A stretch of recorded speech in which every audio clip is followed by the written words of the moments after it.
So what do you make of this then? So students being taught about how to pay their taxes in schools. I think lots of people would really welcome that. It's something really practical that actually helps students in later life. Yes, I completely agree. It's a really good idea on the face of it. I think where we might run into some problems just in terms of implementing it is teachers and schools are stretched already.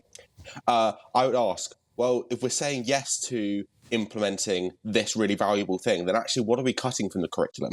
Because there's simply not enough time within the school day and within school budgets to facilitate this at the moment. Schools need more money if we're going to do this effectively.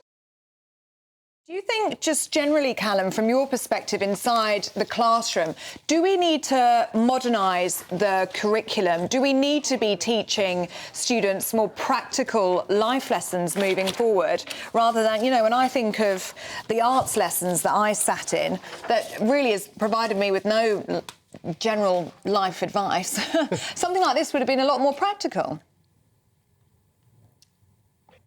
Yeah, I mean, there's a strong case for including practical sort of studies and things like that, and more vocational, we should say. But at the same time, actually, when we look at the maths curriculum at the moment, it teaches solving skills in a way that actually very few other maths curriculums in the world do, and it's shown in our national rankings. We're one of the top performing countries for maths.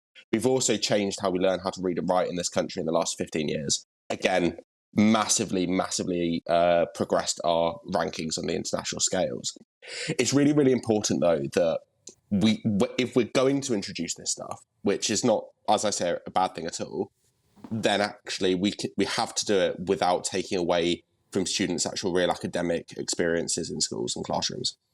Is there the capacity then for students to do all the academic stuff, like, as you say, the stuff to pass exams and to get their qualifications, alongside the practical life lesson stuff that we're talking about today? Or do you think there simply isn't enough time in the school calendar?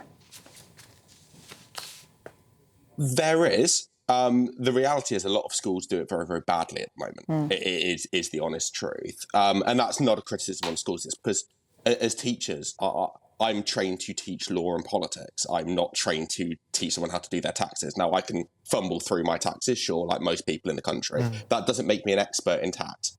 So actually, if we are going to do it, there's the question of time in the curriculum, but there's also, and it's really, really importantly, the question of getting experts into the room to teach the kids. Don't just leave it to the geography teacher as a spare slot in their timetable, or the history teacher, or the maths teacher. Get someone who's really well qualified in tax and in personal development and everything else into the classroom. That's really actually what we've lost in the last 15 years with the Conservative cuts to education. We've lost the ability to actually school budgets to bring in an outside expert to employ a specific PSHE teacher. Bring the money back for that, and actually you'd be able to deliver exactly what Rishi Sunak's promising. OK, some really good points there, Callum. Thank you so much for your opinion on that story. Thank you very much for your time.